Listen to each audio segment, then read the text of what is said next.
Deputy Treasury Secretary Wally Adeyemo warning Congress about Treasury's fear that terrorist groups will increase their use of cryptocurrency and digital assets unless Congress approves new regulatory rules. Deputy Treasury Secretary Wally Adeyemo joins us this morning. Good morning to you. Help us understand, we've heard from your boss, Secretary Yellen, about her worries about cryptocurrencies for quite some time. But what are the regulations that you think need to be put in place to prevent the illicit use of cryptocurrency? Thanks for having me. It's good to be with you. And I think part of what we need Congress to do is simply update the regulatory authorities they've given us over the last 30 years. And when they designed things like the Bank Secrecy Act, we didn't have cryptocurrency or digital assets, and we need to make sure that those definitions are now captured within the Bank Secrecy Act and the other legislation that we use to both regulate but also go after bad actors. We also need a tool that allows us to go after some of these bad actors who are claiming to be dollar-backed but trying to escape U.S. jurisdiction. And I think a great example that'll matter to your viewers is if you're a CEO of a company or you're investing in a company, one of the things you're most worried about is cybersecurity risk. Those cyber criminals who are doing ransomware attacks, they're almost exclusively doing them in cryptocurrency.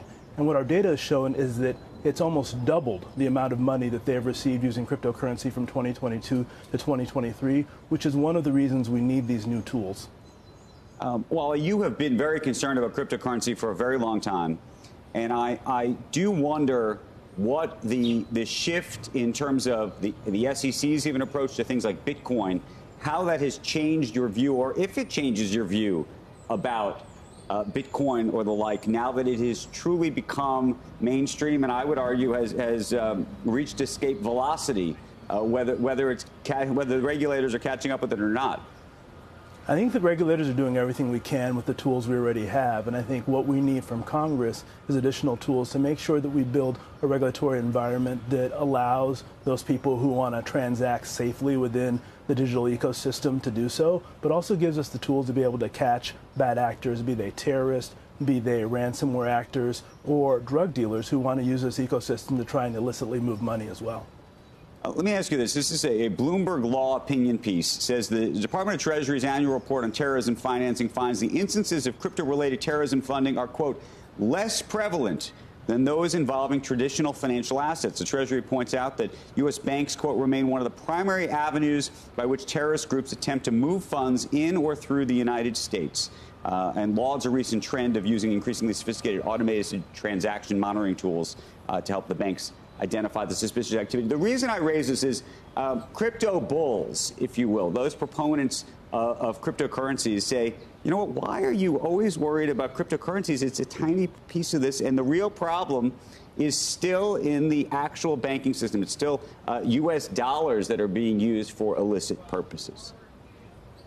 So, Andrew, that's true, and I think the thing that we are signaling to Congress is that we're afraid that that risk is only growing, because as we clamp down on the risk in the traditional banking sector, what you know well, because you've covered these issues for a long time, is that people then go to less regulated spaces because that's where they think that they can hide out. And what we're saying is that as we go after terrorist groups and we cut off their access to the traditional financial sector, they're going to use other new tools like cryptocurrency to try and move their money illicitly. And the best example remains what's happening when it comes to ransomware attacks, where almost exclusively those attacks today are being done using cryptocurrency. We don't want that to happen when it comes to terrorism. We don't want that to happen when it comes to illegal drug trade, and that's why we went to Congress to ask for these new tools.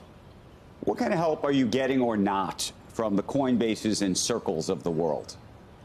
So we talk to them on a regular basis, and they've told us they want a regulatory environment that they can use to develop an industry that is in keeping with the laws that we've created. One of the challenges they have, of course, is they want to make sure that they're playing on a level playing field. That's why one of our requests is to make sure that we have the ability to go after firms that may be claiming to be dollar-backed, but also trying to skirt U.S. jurisdiction in order to make sure that firms in the United States that are following the rules are able to compete on a level playing field, because one of the challenges we have, of course, in the crypto ecosystem is that many of these firms are claiming to have no jurisdiction when, in fact, they're taking advantage of everything from the dollar to our financial system. Right. We got to run, but before I let you go, we've got a big number coming up at 8:30, the inflation number. Curious whether you think it's going to be hot or cold. Do you know, by the way? Maybe you know already.